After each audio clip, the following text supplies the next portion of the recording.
Do you like walking around your own properties? Yeah. Do you do that? Sometimes. How? Well, with my slight handicap that I have, it's not as easy. I do have to ride on my scooter. Right. But before I became sick with this neuropathy that I have, my wife and I used to come in every night and walk through the property. Do you pick out? Are you And very detail oriented? we have children. We go home. We have dinner with them almost every night. Sheldon, do you ever step back and say, I'm the CEO of a U.S. company that generates more and more of their money in Asia? I've reflected on it. Is it did you think that that's how Las Vegas Sands was going to turn out that way? No. But I mean, most of your wealth is coming from Asia now. Yeah. Well, wait a minute. I've built up a lot of wealth while I'm here from my previous businesses and from my business today. And thankfully, according to Bloomberg, you're the 10th richest man in the world.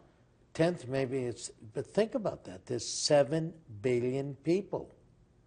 That means there's 6,999,990,000 people that are not at my level. It's a lot. I'm not sure I got the numbers right, but I think you were pretty close. But do you ever think about that? I'm just curious. Look, I mean... Do I think about the fact that most of my money is made in Asia? Sure. Well, that and also the what I hope it comes up to 99%.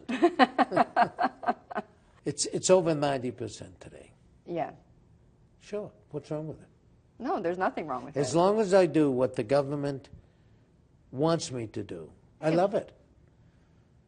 I don't think I'm ever going to retire. What have you learned as you've gotten older? I've learned to seek advice from other people and get more than my own viewpoint on something. I've learned that now that I've accumulated incredible amounts of money, I could do some good for humanity.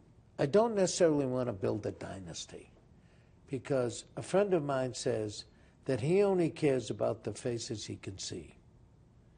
So when you think ahead of it, you think, in 3 generations from now, my children's children's children, do I really care about them? I don't even know who they are. They don't exist. What is the difference, Sheldon?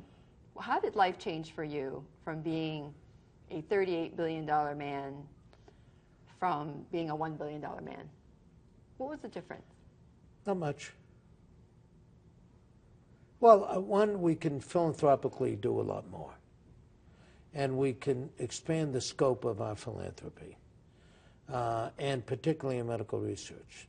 So instead of putting out 100 million in medical research a year, we could put out 700 million a year. Sheldon, what do you want your legacy to be? You're 81, right?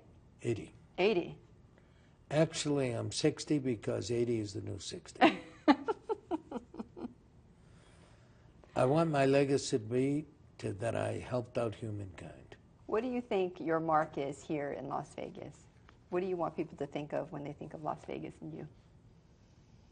I don't think that me in Las Vegas, I mean, I've changed the face of Las Vegas by focusing on convention-based marketing models, business model. When nobody else was doing that. Nobody else, everybody decried it.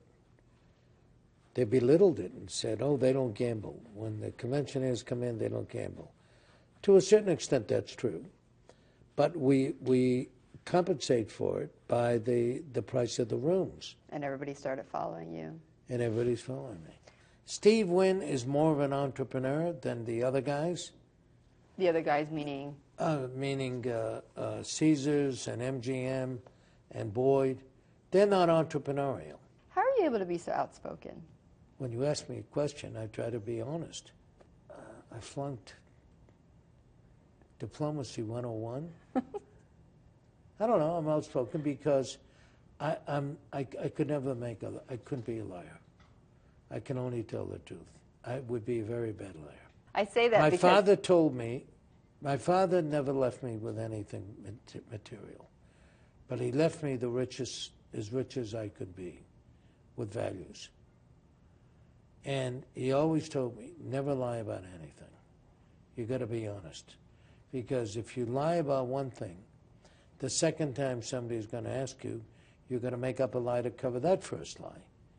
And then pretty soon you've got a whole chain of lies, and then you're completely exposed. But it's not the lying that I'm talking about. It's, I talk to so many CEOs, and, many of them are not able to be are not as outspoken as you. They're worried about about personality. They're worried about their stock price, or they're worried about saying the wrong thing. They're worried about their investors. They're worried about That's their issue. About all the things that you just mentioned, right? That's their issue. It's not mine.